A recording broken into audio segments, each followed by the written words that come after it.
السلام عليكم ورحمة الله وبركاته. مساء الخير يا أيها الفضلاء، أسألكم الله سبحانه وتعالى. الحمد لله رب العالمين، والصلاة والسلام على أشرف الأنبياء والمرسلين وآله وأصحابه أجمعين. أما بعد فأعوذ بالله من الشيطان الرجيم. بسم الله الرحمن الرحيم. يمحق الله الربا ويربي الصدقات. صدق الله المولى العظيم. الحمد لله. আল্লাহ সুবহানাহু ওয়া তাআলা এর পক্ষ থেকে আমাদের জন্য অনেক বড় মেহেরবানি এবং অনেক ইহসান। তিনি আমাদেরকে যাকাতের উপরে তৃতীয় বিশেষ দাস শুরু করার তৌফিক দান করেছেন। তো এই জন্য আমরা সবাই আল্লাহ পাকের জন্য অতি কৃতজ্ঞতা ও শুকরিয়া আদায় করি ইনশাআল্লাহ। এবং সাথে সাথে আমাদের আরো বন্ধু বা আমাদের প্রিয়জনেরা যেন এই লাইভ দ্বারা শরীক হয়ে উপকৃত হতে পারে, দিনে মাসায়েল সম্পর্কে জানতে পারে, ফরজ বিধান সম্পর্কে জানতে পারে। এই জন্য আমরা সবাই যারা শরীক হয়েছি তার সঙ্গে শেয়ারের মাধ্যমে অন্যদেরকেও সুযোগ করে দিই ইনশাআল্লাহ, এবং এর মাধ্যমে দিনের বিষয় এর তাবলীগ বা প্রচারের যে নেকি যেন আল্লাহ সুবহানাহু ওয়া তাআলা দান করেন, আমরা যেন সেই নেকি হাসিল করতে পারি। এই নিয়মকে অন্যদেরকেও শরীক করার জন্য সুযোগ করে দিই। আল্লাহ সুবহানাহু ওয়া তাআলা আমাদেরকে আমাদের তৌফিক দান করুন। তো আমরা এই পর্যন্ত যে আলোচনা করেছি এর মধ্যে যাকাতের ফরজ হওয়া শর্ত এবং এর আদায় কখন ফরজ হবে বা আদায় কখন ওয়াজিব হবে এবং সে আদায় কখন শুদ্ধ হবে, সে বিষয়গুলো আমরা আলোচনা করেছি। এবং এর পাশাপাশি আমরা স্বর্ণ এবং রূপা এর যাকাত কিভাবে আদায় করতে হবে এবং তার নেসাব কিভাবে হিসাব করতে হবে সে বিষয়গুলো আমরা আলোচনা করেছি। যাকাত সম্পর্কিত আরো কিছু আলোচনা আমাদের রয়ে গিয়েছে। এর মধ্যে একটা হচ্ছে ব্যবসার যে সম্পদ, সেটি কিভাবে যাকাত আমরা হিসাব করবো, কিভাবে আমাদের যে বিভিন্ন প্রকার কর্জ বা ঋণ যখন থাকবে বা আমরা কাউকে ঋণ দিব, সেই ঋণের উপরে যাকাত কিভাবে হিসাব করতে হবে, সেই বিষয়গুলো আমাদের আলোচনার মধ্যে আসা দরকার। তো আমরা বলেছিলাম গতকাল যে সমস্ত সম্পদের উপরে আমাদের যাকাত দিতে হয় সেই সম্পদগুলো 4 ধরনের। 4 ধরনের সম্পদ, যে সম্পদের উপরে যাকাত ওয়াজিব হয়।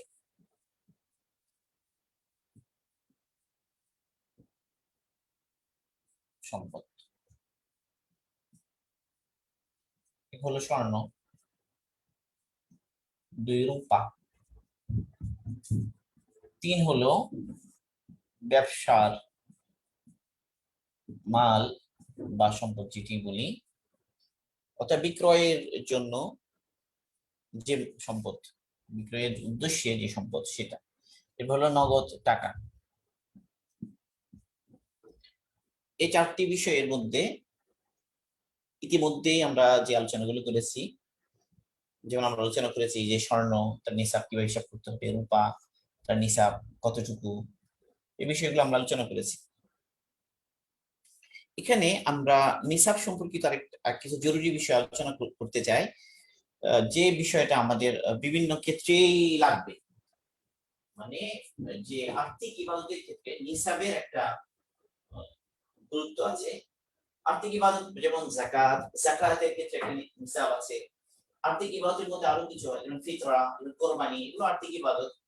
সেই আর্থিক ইবাদত গুলো কি পরিমাণ সম্পদ থাকলে ফরজ হবে বা ওয়াজিব হবে।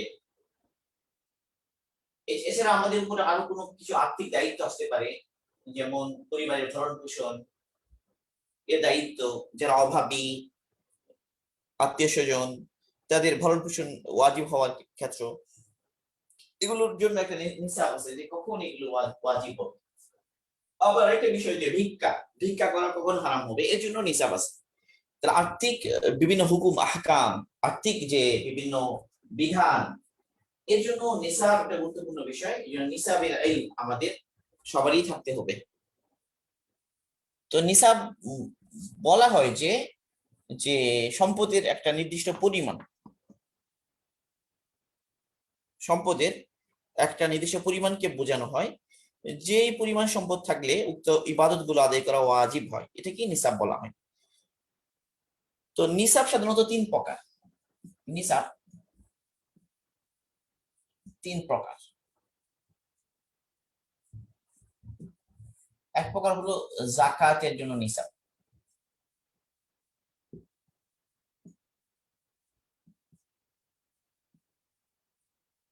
দুই নাম্বার হলো ফিতরা, কোরবানি,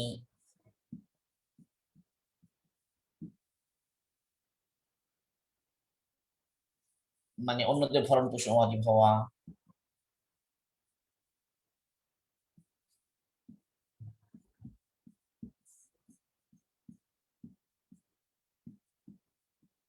মানে ইত্যাদি জন্য নিসাব, এটা একটা নিসাব। এরপর তিন নাম্বার যে ভিক্ষা হারাম হওয়ার নিসাব, যার দ্বারা ভিক্ষা করা অবৈধ হয়, ভিক্ষা অবৈধ হওয়ার নিসাব। এই প্রতিটা বিষয়ই খুব গুরুত্বপূর্ণ। যাকাত এবং ফিতরা, কুরবানি, অন্যদের পরিবারের ভরণ পোষণ, আত্মীয় স্বজনের ভরণ পোষণ ওয়াজিব হওয়া বা সাদাকা গ্রহণ হারাম হওয়া, ইত্যাদি জন্য নিসাব, এটা দুই নাম্বার। আরেকটা হলো যে পরিমাণ সম্পদ থাকলে, মিনিমাম যে লেভেলের যতটুকু পরিমাণে সম্পদ থাকলে ভিক্ষা হারাম হবে, ভিক্ষা অবৈধ হবে, তার নিসাব। তাহলে নিসাব তিন প্রকার হলো। তো এর মধ্যে প্রথম নিসাব যেটা যাকাতের জন্য নিসাব, এই যাকাতের জন্য নিসাব যেটা অলরেডি আমরা আলোচনা করেছি যে যাকাত ওয়াজিব হওয়ার জন্য তো নিসাব শর্ত। তবে এমন সম্পদের নিসাব সেটা যে সম্পদের একটা নাম আছে, বর্ধনশীল সম্পদ, এটিকে বর্ধনশীল সম্পদ বলা হয়। যেমনটি কিছুক্ষণ আগে আমরা লিখলাম যে 4 ধরনের মাল থাকলে সেগুলোর উপর যাকাত আসে, যে স্বর্ণ, রূপা, ব্যবসার যে মাল, নগদ টাকা, এগুলি হচ্ছে বর্ধনশীল সম্পদ। তাহলে আমার যে বাড়ি বা জমি বা আসবাবপত্র, আরো কতগুলো বিষয়, তো এই বিষয়গুলো তো সম্পদ, কিন্তু বর্ধনশীল সম্পদ নয়। তাহলে বর্ধনশীল সম্পদ নয়, কিন্তু সেগুলোর একটা নিসাব আছে, যে পরিমাণ নিসাব থাকলে, নিসাব পরিমাণ যদি সেগুলো থাকে, সেগুলোর কারণে কি হবে না, যাকাত ওয়াজিব হবে না, কিন্তু অন্য বিধানগুলো ওয়াজিব হবে, যেমন ফিতরা আদায় করা, কোরবানি করা, আত্মীয় স্বজন পরিবারের ভরণ পোষণ ওয়াজিব হওয়া, সাদাকা গ্রহণ হারাম হওয়া, এই বিষয়গুলো। তাহলে ধরা যাক যে কোনো ব্যক্তির কাছে একটা জমি আছে, যে জমির মূল্য রূপার যে নিসাব পরিমাণ, রূপার নিসাব আমরা গতদিন আলোচনা করেছি 52.5 তোলা রূপা, 52.5 তোলা রূপা, এটা রূপার যে নিসাব।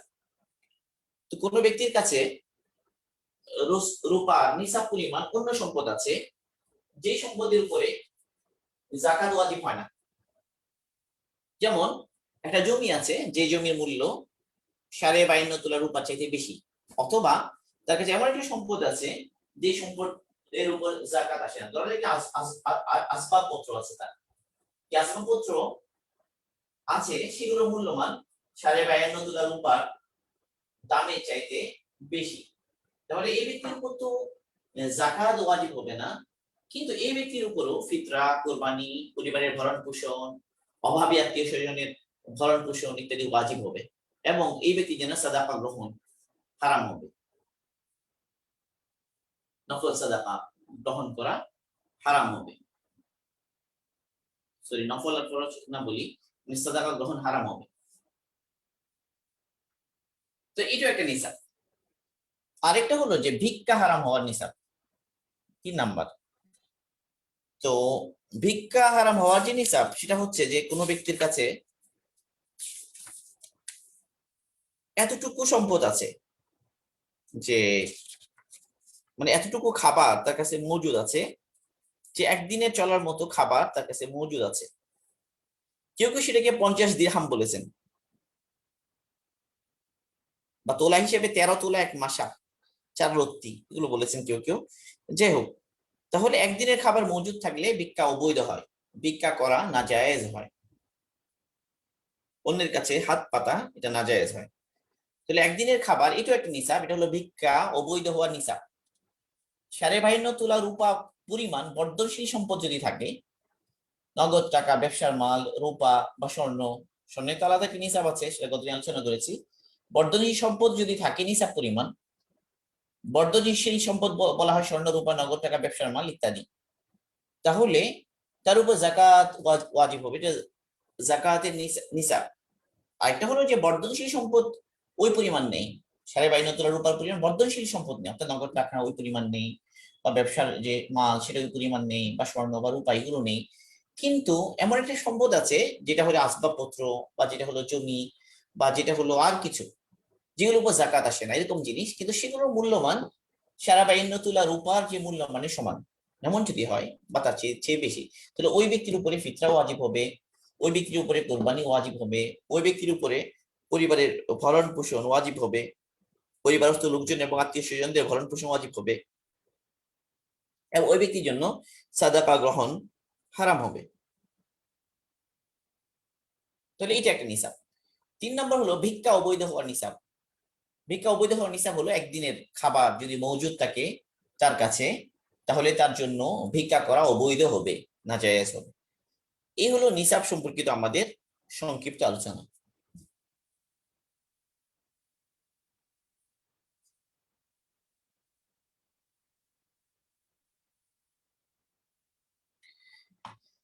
এরপর আমরা যে বিষয়টা আলোচনা করতে চাই সেটা হচ্ছে ব্যবসার যে সম্পদ, ব্যবসার যে মাল, ব্যবসার সম্পদের উপরে সে কিভাবে জাকাত আদায় করবে।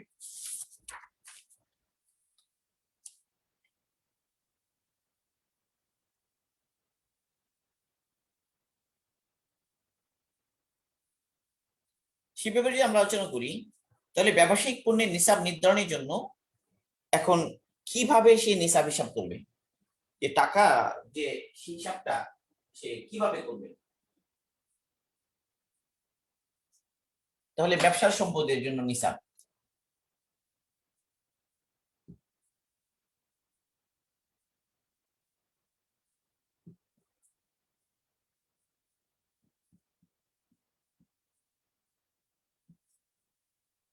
তো ব্যবসার সম্পত্তির জন্য নিসাব এটা যদি বের করতে হয়, তো ব্যবসায়ী তো অনেক ধরনের থাকে। কোনো ব্যবসায়ী আছে যে খুচরা ব্যবসায়ী, কোনো ব্যবসায়ী আছে যে পাইকারি ব্যবসায়ী,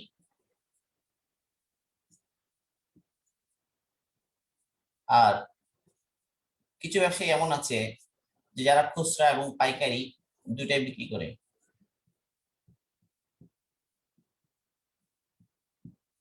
একসাথে খুচরা পাইকারি দুইটাই, তো বিভিন্ন ধরনের আছে।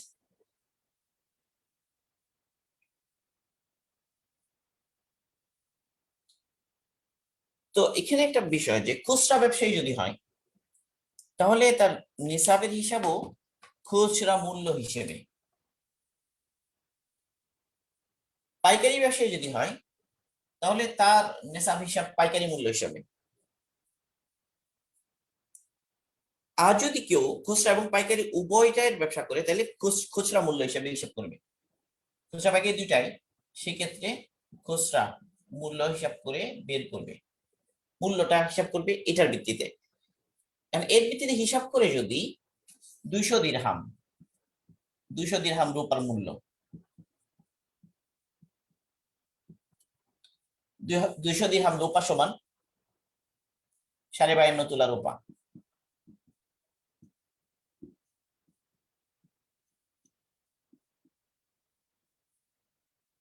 সাড়ে 52 তোলা ধরা যাক। এখন যদি এখন মূল্য এই মুহূর্তে কত সেটা তো আমরা জানি না, বাকি হিসাবটা করতে হবে যেদিন তার জাকাতের উপরে আদায় করাটা ওয়াজিব, মানে গত বছর যে তারিখে তার নিসাব পূর্ণ হয়েছে সেই দিন থেকে শুরু করে এক চন্দ্র বৎসর অতিক্রম হলে যেদিন অতিক্রম করবে যেদিন, সেই তারিখে রূপার মূল্য কত সেটা দিয়ে বের করতে হবে। ধরা যাক সেদিন রূপার মূল্য হলো 1,000 টাকা, তো 52.5 তোলা রূপা হলে তার মূল্যমান হবে 52,500 টাকা।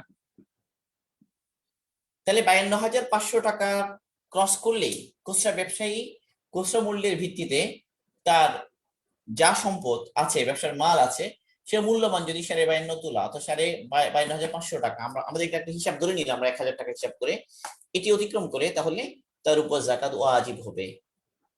পাইকারি ব্যবসায়ী পাইকারি মূল্যের ভিত্তিতে যদি এতটুকু মূল্য হয়ে যায় তাহলে তার উপর যাকাত ওয়াজিব হবে। খুচরা এবং পাইকারি উভয় ধরনের ব্যবসা করে এমন যদি হয় তাহলে খুচরা মূল্যের উপর হিসাব করবে, করে যদি এর উপরে আসে তাহলে তার উপর যাকাত ওয়াজিব হবে। এবং যাকাত হিসাব করবে কিভাবে? খুচরা ব্যবসায়ী তার টোটাল সম্পদ যা আছে, ব্যবসার মাল যা আছে, ব্যবসার মালগুলো, এখানে ব্যবসার মধ্যে দুটা জিনিস থাকে। একটা হলো তার ওই দোকানের মধ্যে কিছু আসবাবপত্র থাকে, দোকানের যেগুলো দোকান সাজানোর জন্য, ডেকোরেশনের জন্য কিছু সম্পদ ওখানে থাকে, সেই সব বিষয়গুলোর উপর কি হবে না, যাকাত আসে না, সেগুলো হিসাব করবে না সে। শুধু বিক্রি করার জন্য যেই মাল বা সম্পদ রেখেছে সেগুলোরই মূল্যমান হিসাব করবে, কত হবে খুচরা দাম হিসাব করে টোটাল হিসাব করবে, করে সে বের করবে যে কি পরিমাণ সম্পদ আছে। তো সেই সম্পদকে যদি সে 40 দিয়ে ভাগ করে, 40 ভাগের 1 ভাগ যেহেতু যাকাত আদায় করতে হয় 2.5% হারে, 2.5% হারে যাকাত দিতে হবে। তাহলে 40 দিয়ে সে ভাগ করলে যা আসে সেটাই তার ব্যবসার সম্পদের উপরে যাকাত। এইভাবে ব্যবসায়ী হিসাব করবে। তো এখন এখানেও কি হতে পারে, কনফিউশন তৈরি হতে পারে। অনেক সময় হয় কি যে পূর্ণ স্টকের মূল্য নির্ধারণ করাটা মুশকিল হয়ে যায় অনেক সময়ে। তো যাই হোক, সে খুচরা মূল্য হোক পাইকারি মূল্য হোক এভাবে হিসাব করবে। আরেকটা কথা বলেছেন ফোকাহা, সে হলো পূর্ণ স্টকের গড় মূল্য। এটা অনেকটা মুখস্থ মূল্যের মতো, যে যাকাত দেওয়ার সময় মালিক ইচ্ছে করলে এই মূল্যের ভিত্তিতেও সরকার 2.5 টাকা হারে যাকাত দিতে পারে। এই কথাটা বলেছেন আল্লামা তাকিউস্তানি সাহেব দামাত বারাকাতুহু, তিনি একটা গড় মূল্যের কথাও বলেছেন, এটা মুখস্থ মূল্য যে কথা বলেছেন। যাই হোক, মোট কথা তার ব্যবসার সম্পত্তির উপরে যাকাত দিতে হবে। এইভাবে সে ব্যবসা সম্পত্তির উপরে যাকাত হিসাব করবে। ব্যবসায়ী সম্পদের পরিধি কিন্তু অনেক বড়, এটা আমরা ওই দিন আলোচনা করেছি। ব্যবসায়ী সম্পদ যেই সমস্ত সম্পদ সে কিনেছে বিক্রি করার জন্য, কেনার সময়ই তার নিয়ত হলো যে বিক্রি করবে, ব্যবসা করবে, তাহলে এখানে নিয়তটা কখনকার ধরা হবে, মানে কি কখন ধরা হবে সেটা ব্যবসার সম্পদ কিনা। তাহলে প্রথম কথা হলো ব্যবসার উদ্দেশ্যে ক্রয়কৃত হওয়া। ব্যবসার সম্পদ আমরা কখন বলবো সেটাকে, ব্যবসার উদ্দেশ্যে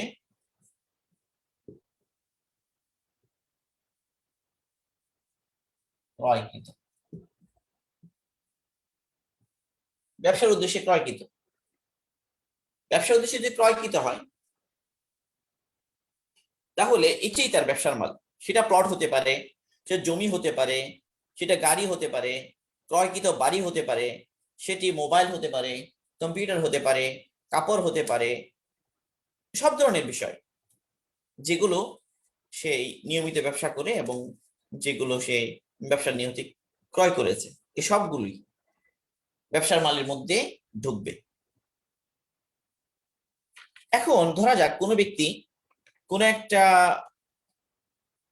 সে বাড়ি কিনলো বা কোনো একটা সে জায়গা কিনলো, এই নিয়তে প্লট কিনলো যে হয়তো বাড়ি করবে, অথবা সেটাকে ভাড়া দেবে, অথবা বিক্রিও করতে পারে। মানে তিনটা সম্ভাবনা, একই প্রোডাক্টের মধ্যে বা একই সম্পদের মধ্যে তিনটা সম্ভাবনা। যখন কোনো একটা জমি বা প্লট কিনলো, সে কেনার সময় তার নিয়ত হলো যে এটাতে সে বাড়ি করবে, অথবা মানে সে এই জায়গাটা ভাড়া দিবে, অথবা এই জায়গাটা বিক্রি করবে। তিনটা সম্ভাবনা আছে, কোনো একটা ফিক্সড করে নিছে, তাহলে এই প্লটের উপরে কিন্তু যাকাত আসবে না, কারণ এখানে ব্যবসার উদ্দেশ্যে ক্রয়কৃত ওইভাবে নির্দিষ্ট হয়নি। এখন যদি কেনার সময় বাড়ি করে বসবাস করার লোককে সে প্লট ক্রয় করে থাকে, অতঃপর নিয়ত পরিবর্তন করলো, সেটা বিক্রি করে দেওয়ার নিয়ত করে ফেললো, মানে কিনেছে বাড়ি করার নিয়তে, পরে সে এটাকে বিক্রি করার নিয়ত এর মধ্যে আনলো। তো কেনার যে সময় যে নিয়ত, এটাই ধর্তব্য হবে। যতক্ষণ বিক্রি করছে না ততক্ষণ পর্যন্ত শুধু নিয়ত পরিবর্তন করার কারণে সেটার সেটার মধ্যে প্রভাব পড়বে না। তাহলে শুধু পরিষ্কার কথা কি, পরিষ্কার কথা হলো যেসব জিনিস ক্রয় করার সময় বিক্রি করে দেওয়ার নিয়ত থাকে সেই সব জিনিস ব্যবসায়িক সম্পদের অন্তর্ভুক্ত বলে বিবেচিত হবে এবং তার মূল্য হারে শতকরা 2.5 টাকা করে যাকাত দিতে হবে। আরেকটা বিষয় এখানে আসবে, বিশেষ করে প্লট, জমি, ফ্ল্যাট, এই যেগুলো গাড়ি যেগুলো কিনেছে, এখন সে যেই দামে কিনেছে ক্রয় মূল্য যেদিন কিনেছে সেদিনের ক্রয় মূল্যের ভিত্তিতে দিবে যাকাত, নাকি যেদিন যাকাত দেবে, অর্থাৎ যেদিন যাকাত দেওয়াটা ওয়াজিব সেদিনের মূল্য। ধরা যাক একজনে একটা প্লট কিনলো 1 লক্ষ টাকা দিয়ে, কিন্তু মানে যেদিন তার যাকাত দেওয়ার সময় হয়েছে তার মূল্য দাঁড়িয়েছে 10 লক্ষ টাকা, এমন যদি হয় তাকে 10 লক্ষ টাকার উপরেই যাকাত দিতে হবে। সেক্ষেত্রে ক্রয় মূল্যের কোনো কি হবে না, বিবেচনা হবে না। ক্রয় মূল্য কত দিয়ে কিনেছে এটা বিবেচনা হবে না, কিনেছে তো 1 লক্ষ টাকা দিয়ে, যখন যাকাত দিচ্ছে তার সেদিনের মূল্যমান দাঁড়িয়ে 10 লক্ষ টাকা, তাহলে সেদিনে যে মূল্যমান বাজার মূল্য সে হিসাবেই তাকে যাকাত দিতে হবে। এ হলো ব্যবসার মাল সম্পর্কিত বিষয়।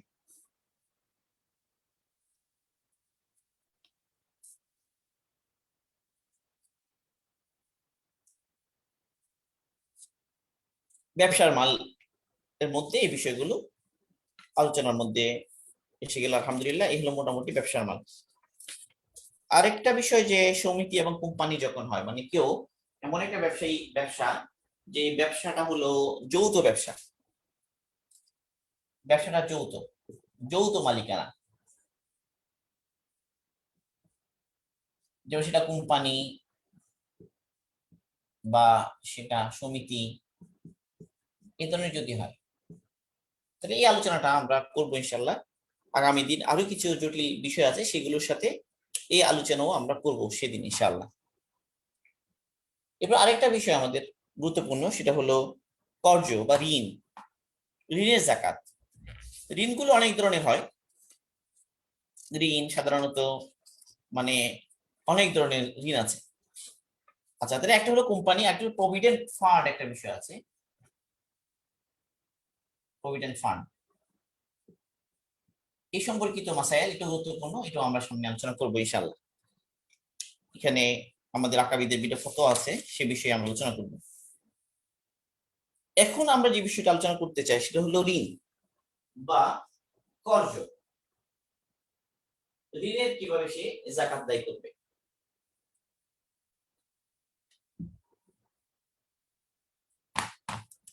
ঋণের যাকাত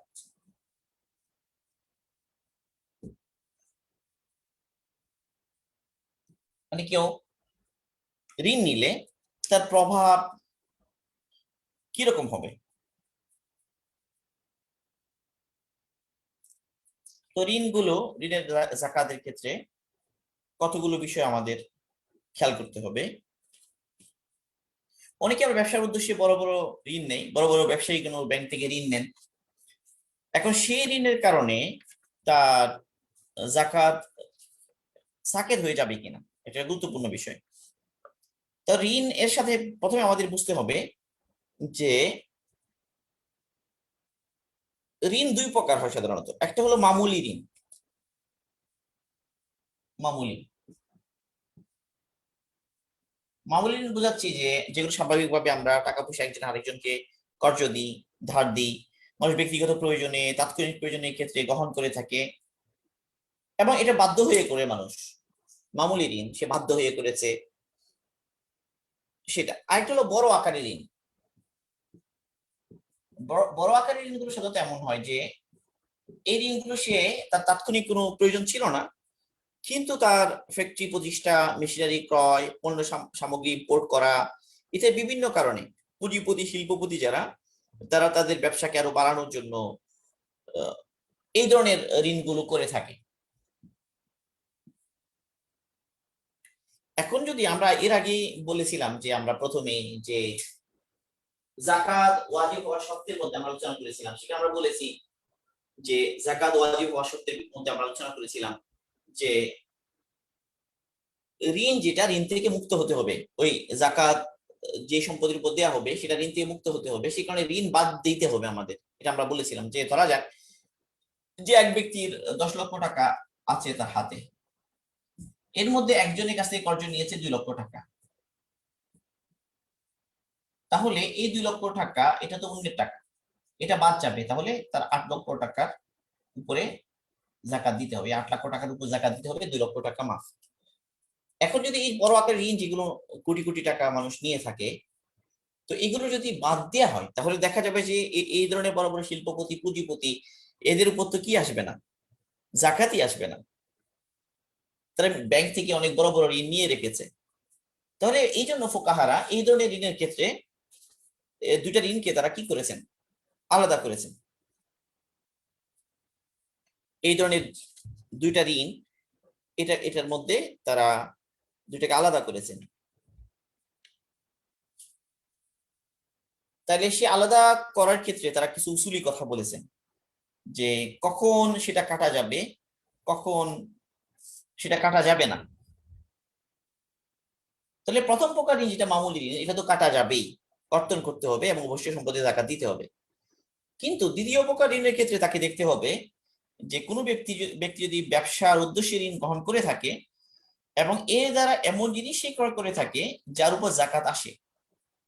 যেমন ধরা যাক সে কাঁচামাল খরিদ করেছে, ব্যবসায়িক সম্পদ বা পণ্য খরিদ করেছে, তাহলে এগুলোকে তার মূল সম্পদ থেকে কর্তন করে অবশিষ্ট সম্পদে যাকাত দেবে।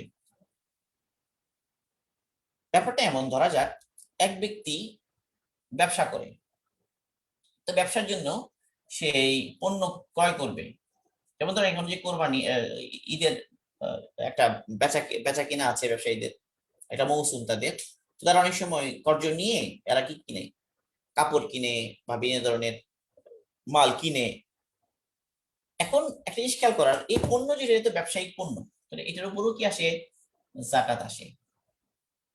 তাহলে ও যখন যাকাত দেওয়ার সময় তার টোটাল অন্য সম্পদ যেগুলো, তার নগদ টাকা আছে ধরা যাক, তার স্বর্ণ আছে, রূপা আছে, যেগুলো যেগুলোর এমনিতে যাকাত আসে, সেগুলোর সাথে তার ব্যবসার পণ্য তো হিসাব করবে। পণ্য কোনগুলো, যে পণ্য সে কিনেছে ব্যবসার উদ্দেশ্যে সেটাও তো ঢুকবে। তাহলে এই পণ্য তো যাকাতের টাকার মধ্যে একবার অ্যাড হলো। এরপরে সে কিছু ঋণ নিয়েছে ধরা যাক 2 লক্ষ টাকা 3 লক্ষ টাকা এই পণ্য কেনার জন্য, তখন কিন্তু সেটা কাটা যাবে, কারণ সে ঋণ দিয়ে কিনেছে এমন পণ্য যে পণ্যের উপরে কি আসে, যাকাত আসে। একেবারে কাঁচামাল, আমরা গতদিন আলোচনার মধ্যে বলেছিলাম যে কোন ফ্যাক্টরিতে যে কাঁচামাল গুলো যেগুলো আসলে আলটিমেটলি ব্যবসার মালের অন্তর্ভুক্ত, সেই কাঁচামালের উপর কি আসে, যাকাত আসে। তো কাঁচামাল ক্রয় করার জন্য যদি সে কি কিনে থাকে, সে ঋণ নিয়ে থাকে, তাহলে ওই কাঁচামাল তো একবার হিসাব হবে কোথায়, যাকাতের টাকা হিসাব করার সময়, সেখান থেকে তার ওই ঋণ বাদ যাবে, কারণ সেই ঋণ দিয়ে সে কিনেছে কি, কাঁচামাল। এছাড়া এছাড়া যদি সে কি কিনলো, সে ঋণ নিল একটা নতুন ফ্যাক্টরি বানানোর জন্য।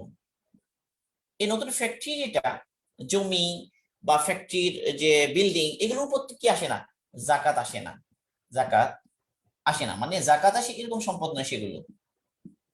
মেশিনারি ক্রয় করলো, ধরা যাক মেশিনারি ক্রয় করার জন্য সে ঋণ নিল ব্যাংক থেকে। এই মেশিনারি যেটা, এটা তো তার পেশার সাথে সংশ্লিষ্ট, তার আসবাব, এগুলোর উপর তো যাকাত আসে না। তাহলে এই ধরনের সম্পদ ক্রয় করার জন্য যে সে ঋণ নিয়েছে, সেই ঋণটা কাটা যাবে না, তার মূল সম্পদ থেকে কাটা যাবে না। এই এই ফর্মুলা যদি আমাদের মাথায় থাকে, তাহলে একদম সহজেই আমরা হিসাব করতে পারবো যে কোন ধরনের ঋণ, বড় আকারের ঋণগুলোর মধ্যে কোন ধরনের ঋণগুলো কাটা যাবে এবং কোন ধরনের ঋণগুলো কাটা যাবে না। এতক্ষণে আমাদের ক্লিয়ার হয়ে গিয়েছে, যদি পণ্য বা কাঁচামাল হয় সেক্ষেত্রে কাটা যাবে, কাটা গেলেও অসুবিধা নেই। এই জন্য, কারণ পণ্যগুলো তো অলরেডি একবার যাকাতের টাকার মধ্যে হিসাব হয়েছে, সেগুলো থেকে ওই ঋণটা বাদ দেবে। এটা একদম সহজ, এটা একদম সহজ। তাহলে এটা খুব বেশি তার আসল টাকার মধ্যে এটা খুব বেশি প্রভাব ফেলবে না। কিন্তু যদি সে ফ্যাক্টরি তৈরির জন্য বা মেশিনারি ক্রয় করার জন্য যদি সে ঋণ নিয়ে থাকে, সে ঋণকে বাদ দিলে তো কি হবে, যে তার টোটাল সম্পত্তিকে সেগুলো বাদ দিতে গেলে যেটা হবে, তার উপর জাকাতই আসবে না। এই কারণে ওই ধরনের সম্পদগুলো, যে সমস্ত সম্পদগুলোর উপর জাকাত আসে না, সেগুলো বাড়ানোর জন্য বা সেগুলো তৈরির জন্য যদি সে ঋণ নিয়ে থাকে, সে ঋণ কাটা যাবে না। আমার মনে হয় বিষয়টা ক্লিয়ার হয়েছে। এখন এরপরে আমাদের আরেকটা জিনিস বুঝতে হবে, ঋণের ক্ষেত্রে ঋণকে সাধারণত 3 ভাগে ভাগ করা হয়েছে। ফুকাহারা ঋণকে 3 ভাগে ভাগ করেছেন। একজন ঋণকে তারা বলেছেন যে দাইনুন কওয়িয়ুন বা শক্তিশালী ঋণ।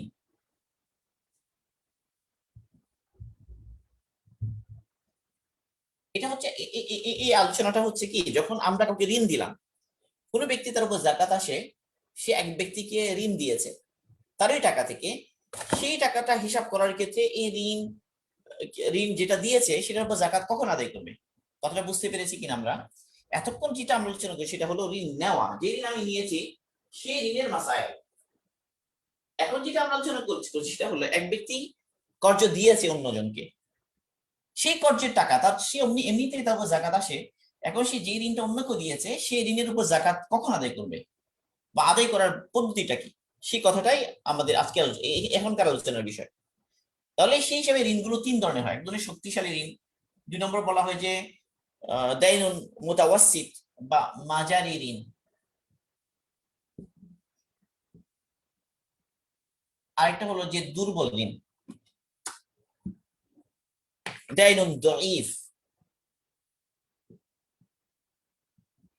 দুর্বল ঋণ। শক্তিশালী ঋণ, মাঝারি ঋণ, দুর্বল ঋণ। শক্তিশালী ঋণ কাকে বলা হবে? এটা হলো, ধরা যাক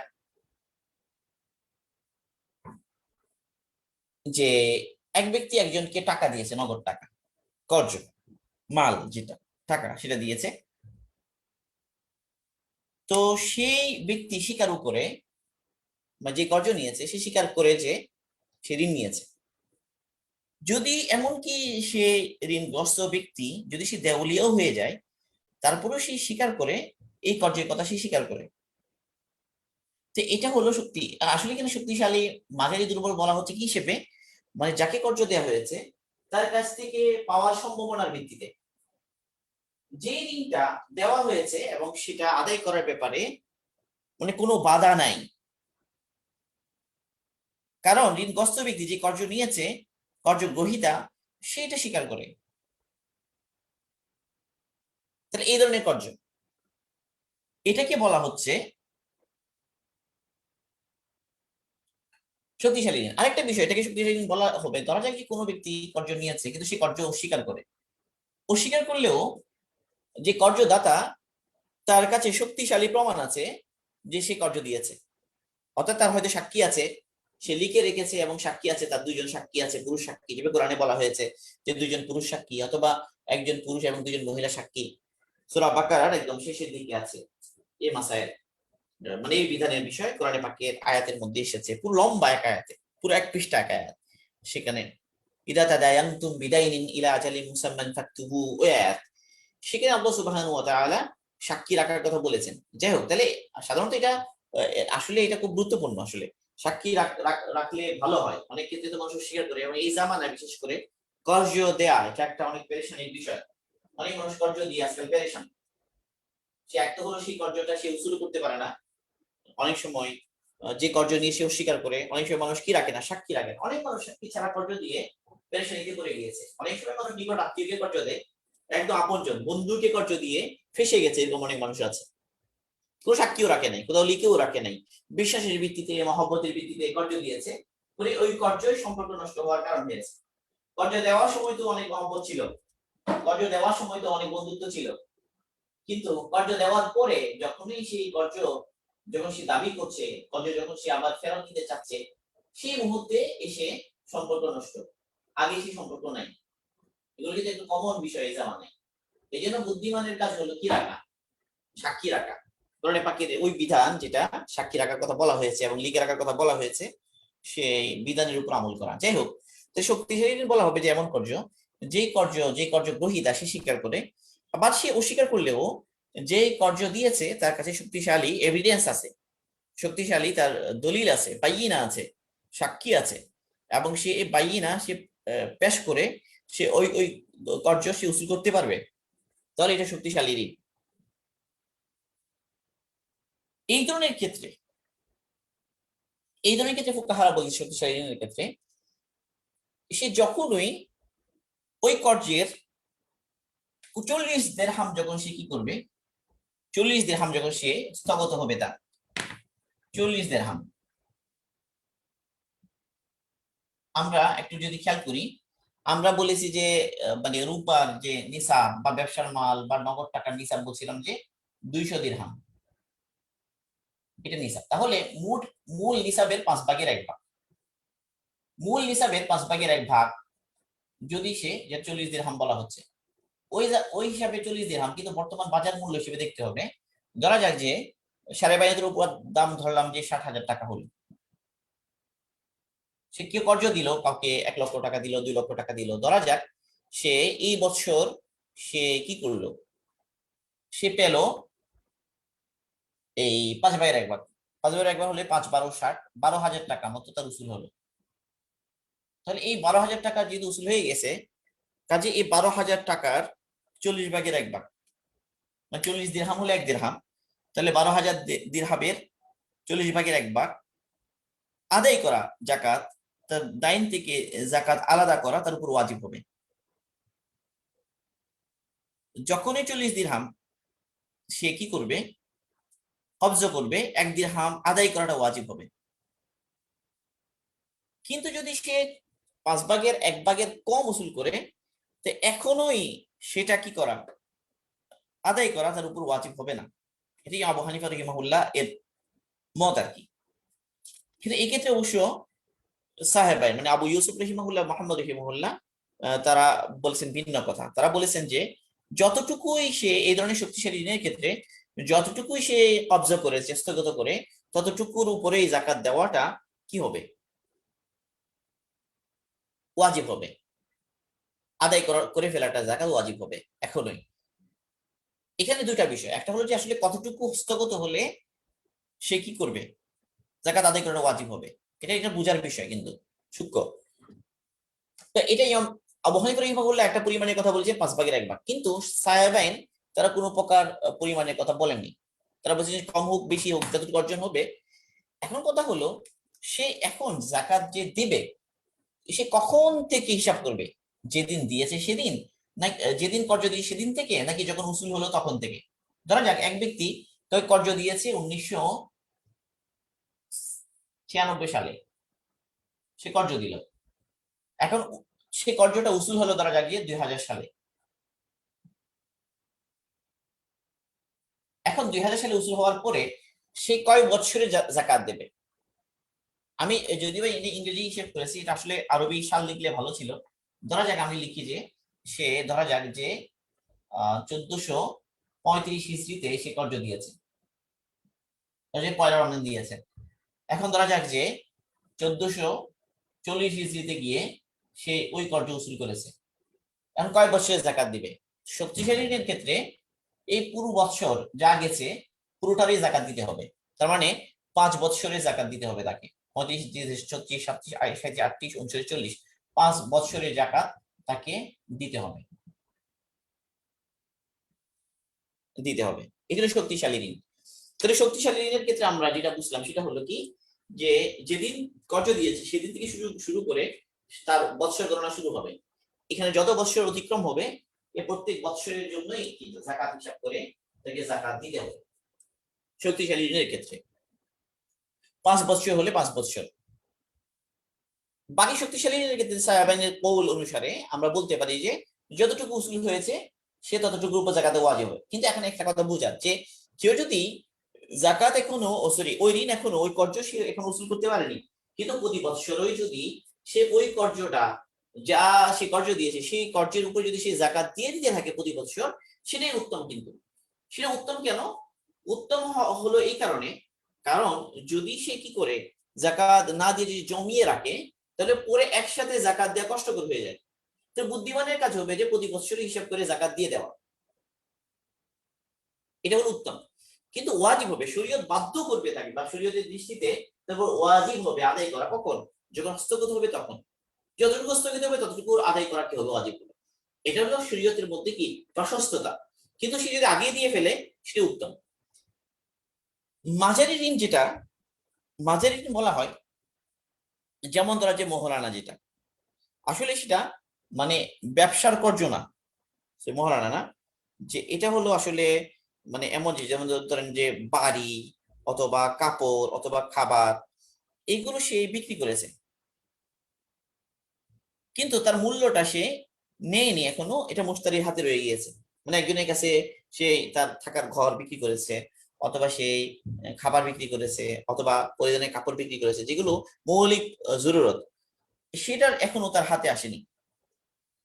তাহলে যতক্ষণ পর্যন্ত সে নিসাব পরিমাণ সে কবজা না করবে, স্থগত না হবে, ততক্ষণ পর্যন্ত তার উপর কি হবে না, আদায় করা ওয়াজিব হবে না। মানে নিসাব পরিমাণ বলতে 5 বার 1 বার না, পুরোটা, পুরোটা পুরোটা বলতে পুরো নেশাব পরিমাণ, যতক্ষণ 200 দিরহাম পরিমাণ, অর্থাৎ যে পরিমাণ নেশা সেই পরিমাণ পুরোটা যতক্ষণ স্থগিত না হবে ততক্ষণ পর্যন্ত ওয়াজিব হবে না।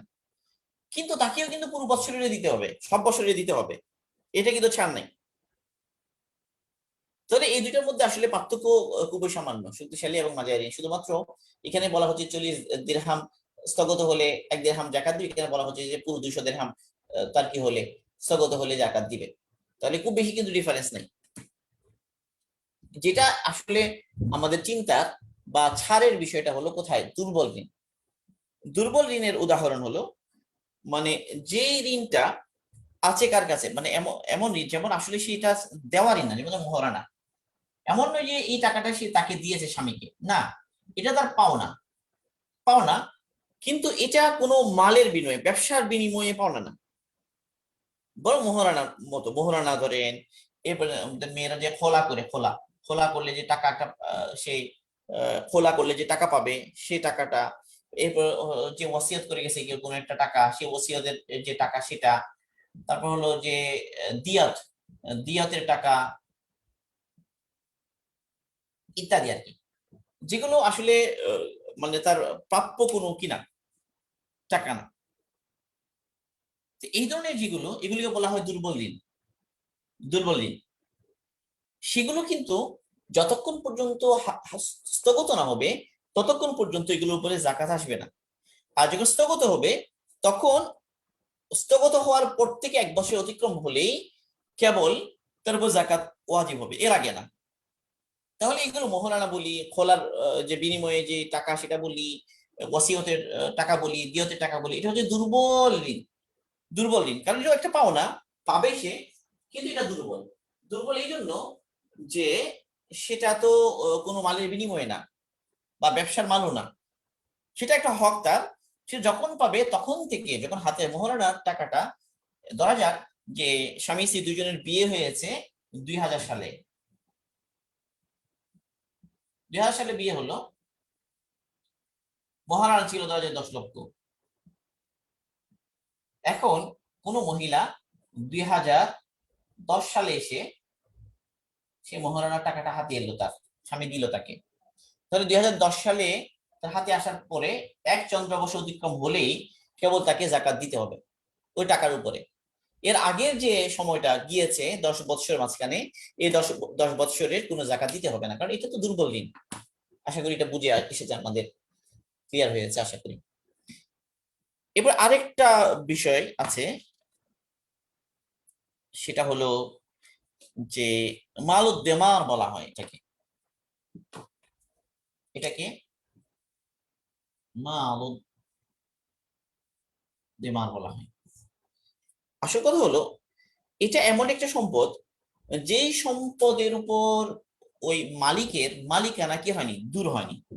এমন সম্পদ যে সম্পদের উপরে মালিকের মালিকানা দূর হয়নি, কিন্তু সেই সম্পদটা তার হাতে পৌঁছাটা কি হয়ে গিয়েছে, মানে অনেকটা অসম্ভব হয়ে গিয়েছে, হাতে আসতেও পারে নাও আসতে পারে, এরকম একটা অবস্থা হয়েছে। ধরা যাক কোনো ব্যক্তি কাউকে কর্জ দিয়েছে, কাউকে কর্জ দিল, কর্জ যে দিয়েছে এটার পক্ষে কোনো সাক্ষী রাখেনি, কোনো বাইয়িনা রাখেনি, কোনো এভিডেন্স রাখেনি। পরবর্তীতে ওই ব্যক্তি অস্বীকার করেছে। অস্বীকার করার কারণে এখন এই ব্যক্তি, যে ব্যক্তি তাকে কর্জ দিয়েছে, সেই ব্যক্তি সেই টাকাটা উসুল করতে পারছে না। উসুল করা কঠিন হয়ে গিয়েছে, এই জন্য সে অস্বীকার করছে, তার সাক্ষীও নাই, কোনো দলিলও নাই। এই টাকাটা, এটাকে বলা হয় মাল দেমানের মধ্যে। এখন যদি সে না দেয় ওই ব্যক্তি, তাও তার কিছু করার নাই, তার তো কোনো সাক্ষী নাই, কোনো দলিলই নাই যে টাকা দিয়েছে। এখন ধরা যায় যে অনেক পরে ওই ব্যক্তি কি দিল, তাকে ওই টাকাটা ফেরত দিল। এখন ফেরত যেহেতু দিয়েছে সে, এখন ফেরত পাওয়ার পর 1 বছর অতিক্রম হলে সে কি দেবে? যাকাত দিবে। এতদিন যে হাতে আসে নাই, সেটা যাকাত দিতে হবে না। একই ধরনের বিষয় আরেকটা, যেমন কোনো ব্যক্তি কোনো একটা সম্পদ কেউ গসব করেছে, মানে কেউ আত্মসাৎ করেছে, কারো সম্পদ অন্য কেউ আত্মসাৎ করেছে। এই আত্মসাৎকৃত যে সম্পদটা, তার উপর মালিকের মালিকানা কিন্তু এখনো বর্তমান, কিন্তু এটা যে তার সম্পদ এটা সে প্রমাণ করতে পারছে না। এটা যে গসব করেছে, আত্মসাৎ করেছে, তার হাতে আছে। এখন যে অনেক দিন পরে সে এই সম্পদটা ফেরত দিয়ে থাকে, মানে যে যাকাত দিতে হয় এরকম সম্পদ যদি হয়, যেমন ধরেন স্বর্ণ, গলার হার, এরকম, তো তখন যেটা হবে কি, মাঝখানে যে সময়টা চলে গেছে এটার উপর যাকাত দিতে হবে না। যখন হাতে আসবে সেদিন থেকে 1 বছর অতিক্রম হলেই যাকাত দিতে হবে। একইভাবে ধরা যায় কোনো ব্যক্তি কোনো একটা সম্পদ হারিয়ে গিয়েছে, কোনো একটা স্বর্ণ হারিয়ে গিয়েছে, হারিয়ে যাওয়ার পরে লম্বা সময় পাওয়া যায় নাই, অনেকদিন পরে পাওয়া গেল। তো মাঝখানে যে সময়টা অতিবাহিত হয়েছে, সেই সময়টা কি দিতে হবে না, যাকাত দিতে হবে না। যখন হাতে এলো সেদিন থেকে 1 বছর অতিক্রম হওয়ার পরে তাকে ওই সম্পদের উপর যাকাত দিতে হবে। একইভাবে কোনো ব্যক্তি তার কোনো একটা সম্পদকে যাকাত দিতে হয়, এরকম সম্পদ সে মাটির যে দাফন করেছে, স্বর্ণ দাফন করেছে, পরে ভুলে গেছে যে কোন জায়গায় দাফন করেছে, এখন মনে পড়ছে না, অনেকদিন পরে সে পেলো ওটা। তো যখন পেলো সেদিন থেকে 1 বছর অতিক্রম হলে যাকাত দিতে হবে। মাঝখানে যে সময়টা অতিক্রম হয়েছে এটার উপর যাকাত দিতে হবে না। এটাকে বলা হয় মাল উদ্দেমা।